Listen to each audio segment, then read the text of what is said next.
It's surprising, so surprising, surprising. Yeah, I just surprised us. All right, so that was 3. Yeah.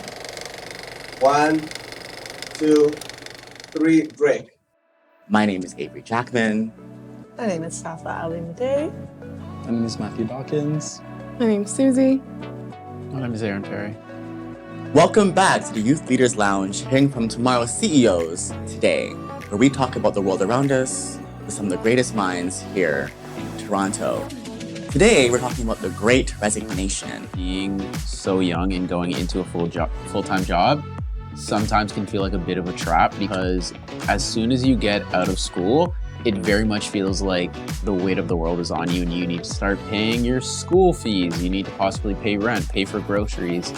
And it's difficult because obviously, like, for a lot of us, quitting isn't an option. If anything, it's I need to switch to another job. I can't just quit right off the bat.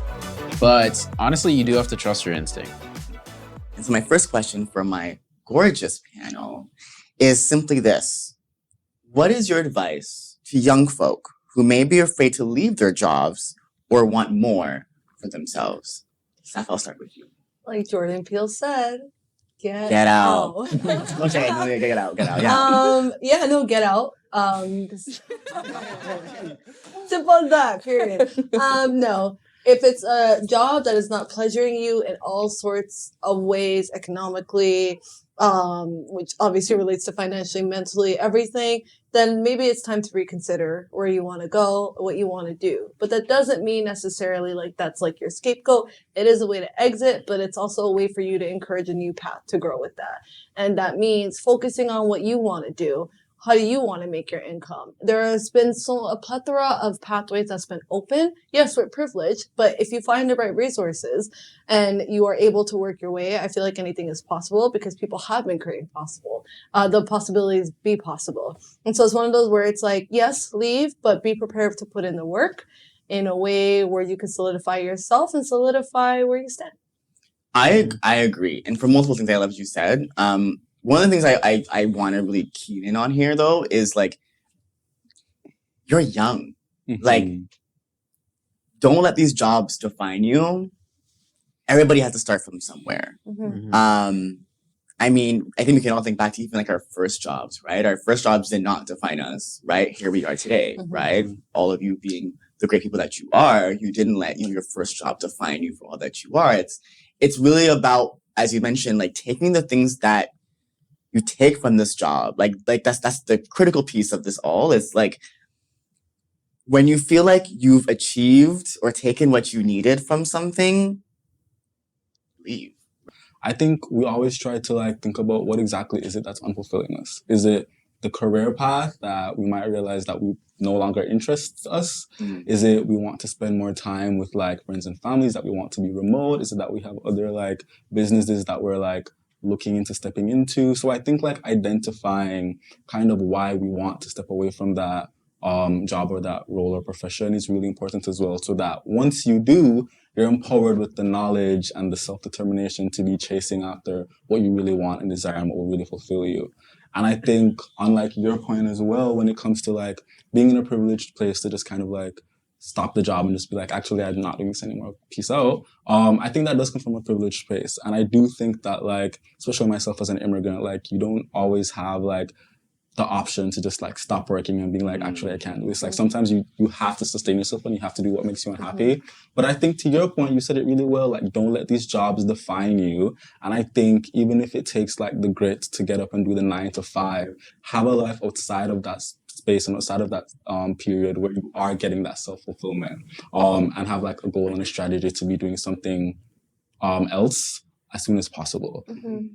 Yeah, I think that being so young and going into a full-time job sometimes can feel like a bit of a trap, because as soon as you get out of school, it very much feels like the weight of the world is on you and you need to start paying your school fees. You need to possibly pay rent, pay for groceries. And it's difficult because obviously, like, for a lot of us, quitting isn't an option. If anything, it's I need to switch to another job. I can't just quit right off the bat.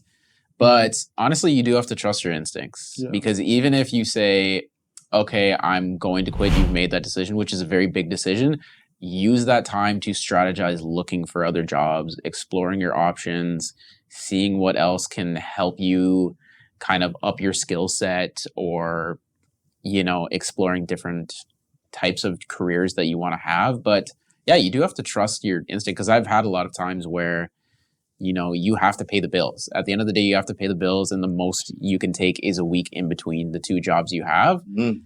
And it's awful, but you do kind of have to do the double work of working a current job and then also taking time to apply for other jobs and to sit in interviews. But it takes a lot of strategy, but obviously at the end of the day, it's going to be worth it, because obviously it'll seem like a lot of work in the moment, but you have to think about, do I want to be here months down the road, years down the road?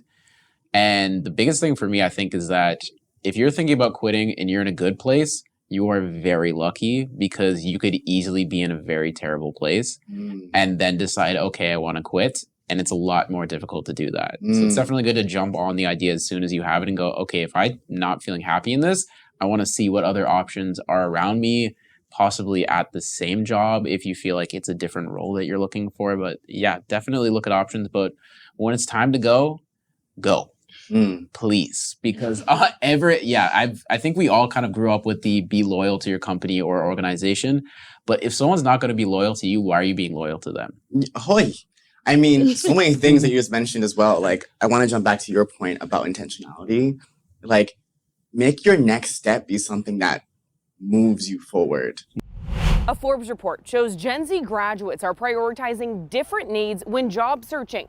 They want hybrid or remote work, are looking for stronger mental health resources in the workplace, diversity, equity, and inclusion in the workplace, as well as an opportunity for career growth. Local professors here say they're seeing those same desires too. This is a generation that has a very strong social consciousness. This UW-Milwaukee assistant professor says Gen Zers care more about impact, a new outlook she says employers should expect. Well, first of all, interviewing is work. Looking for a job is a job. And I don't think we honor that enough, because we call it, simply unemployment. I think we rule people out for that, but we don't realize that, like, everyone knows that job searching feels like a full-time job. It's tough. So I just want to honor that in this moment. And if you're at home, looking for a job, like, know that, like, I completely, see you and I feel you so heavily. So I just want to jump in those pieces. I'm not sure, Susie, if you had anything you want to add as well. Period. Like, the end. Y'all said it. And I think just to wrap this up, this last question, like, if you maybe, like, speak to this briefly, is there a right way or a wrong way to quit? Because I think for someone like me, who grew up in a generation or grew up with parents from a generation who were loyal to a company for years, right? It's like, you don't quit, you fight through it. You do what you need to provide for your family. So you never leave. But now that, Gen Z is feeling, a little bit more like, I want more for myself. Sometimes it's so hard to find that balance between, for example, I'm in between projects right now. I'm, I could possibly get a promotion, or the year's about to come to an end, or my performance review was actually really, really good. Like, I don't want to let anybody down. I don't want to let the company down. Like, how, when is there a right or a wrong way to quit? Just throwing that out there. Anybody? I think, honestly, the best thing I would say in terms of if there's a right or wrong way to quit is don't burn bridges unless you have to. Because at the end of the day, I think it's very difficult to kind of see what is a right and wrong way to quit, because we kind of did grow up in a generation of be as respectful as possible. Even if you got treated like dirt at the job, you need to kiss their feet on your way out, and not get what you're owed some of the time, if you are kind of owed compensation or reparations for what you've been dealing with at your job. Because sometimes it's not just leaving the job that matters, it's getting what you're owed from that. And I think that, at the end of the day, don't burn bridges unless you have to, because obviously you want to keep your options open and you want to have a good reference. But if you've had a terrible experience in that space and you need to get what you're owed, and that will make you feel better mentally, if you need to get the compensation you need to, do it. Because we are all about survival in this generation. Mm. A lot of the time, it's very much, oh, picture perfect life, have the house. That's not really an option for us right now. It is about survival, and a lot of us are struggling to pay bills and to keep things afloat. And it's kind of like you have to do what you have to do for you.